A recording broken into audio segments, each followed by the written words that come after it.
মাঝে মাঝে মনে হয় সংসারের একঘেয়েমি জীবন থেকে দূরে কোথাও হারিয়ে যাই, কিন্তু হারিয়ে যাওয়ার কথা ভাবলেই তো আর হারিয়ে যাওয়া হয়ে ওঠে না।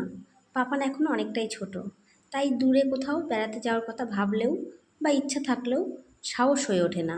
তাই আমিও বর্মশাই দুজনে মিলেই ঠিক করেছি, এখন আমরা বাড়ির কাছে পিঠেই জায়গাগুলো ঘুরে বেড়াবো, অন্তত পাপানের 4 থেকে 5 বছর না হওয়া অবধি। তারপর না হয় ঘুরতে যাব দূর দূরান্তে।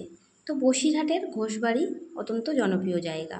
আমি অনেক দিন থেকে এই জায়গার নাম শুনেছি এবং সোশ্যাল মিডিয়াতেও ভিডিও দেখেছি প্রচুর, কিন্তু যাওয়া হয়ে ওঠেনি আমাদের বাড়ির এত কাছে থাকা সত্ত্বেও। তো অবশেষে গত রবিবার সপরিবারে ঘোষ পরিবার চলে গিয়েছিলাম ঘোষবাড়িতে। এখানে অনেকটা জায়গা জুড়েই বাচ্চাদের জন্য বিভিন্ন খেলাধুলোর ব্যবস্থা করা রয়েছে। আমরা সর্বপ্রথম চলে গিয়েছিলাম ঘোষবাড়ি গির্জাতে। একদম শান্ত নিরিবিলি পরিবেশ। আর এখানে রয়েছে বড়দের জন্য প্রকৃতির সান্নিধ্যে আসার সুযোগ। খোলা আকাশ, সবুজে ঘেরা মাঠ আর ফুলে ভরা বাগিচার মাঝখানে মনে হবে দুদণ্ড বসে নেই। কিন্তু শুধু মুখে বসে থাকলে তো হবে না। বড়মশাই আমাদের জন্য নিয়ে এসেছিল আলু কাবলি আর নিজের জন্য নিয়েছিল ছোলা মাখা। তো খাওয়া শেষ করেও এরপরে আবার বাকি জায়গাগুলো ঘুরতে বেরোলাম। এই যে দেখছো, এখানে নাগরদোলনা মেলা সারা বছরই থাকে। প্রচুর লোকের সমাগম হয়, বিশেষ করে বিকেলবেলার দিকে ও সন্ধেবেলার দিকে সবাই আসে এখানে ঘুরতে। আর এখানে রয়েছে এটা তুতেন খামেনের সমাধির আদলে তৈরি করা রয়েছে। তো ভীষণ ভালো লাগছিল ঘুরে বেরিয়ে। আর দেখো, এরপর পাপান একটু মজা করে নিচ্ছিল এখানে, পাপান আর পাপানের দিদি। বাচ্চারাও মাঝে মাঝে ঘুরতে বেরোলে ওদেরও মন মেজাজ ভালো থাকে, ভীষণ ভালো লাগে ওদেরও। আর সত্যি কথা বলতে আমি অনেককেই দেখি ছোট ছোট বাচ্চা কাচ্চা নিয়ে অনেক দূর দূরান্তেই ঘুরতে যায়। আমি না নিজেই ঘুরতে বেরোলে ক্লান্ত হয়ে যাই। বাড়িতে থাকলে মনে হয় একটু ঘুরতে বেরোলে ভালো হতো, আর বাইরে বেরোলে মনে হয় বাড়িই ভালো ছিল। তো যাই হোক, এই দেখো এখানে বাচ্চাদের জন্য অনেক রকম অ্যাক্টিভিটি রয়েছে।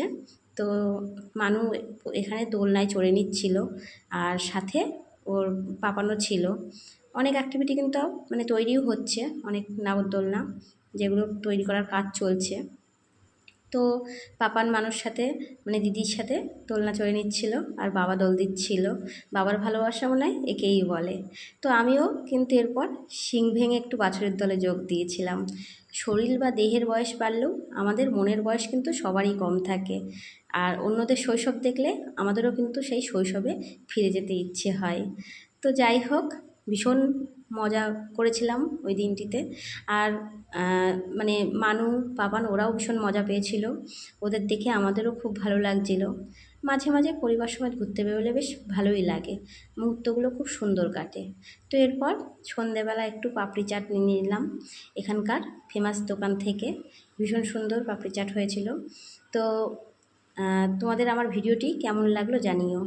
অনেক কিছুই ঘোরার জায়গা ছিল, সমস্ত কিছু একই ভিডিওতে তো দেখানো হয়ে ওঠেনি, তাহলে ভিডিওটা অনেক বড় হয়ে যাবে। তো কিছু কিছু মুহূর্ত আমি তোমাদের সামনে তুলে ধরলাম।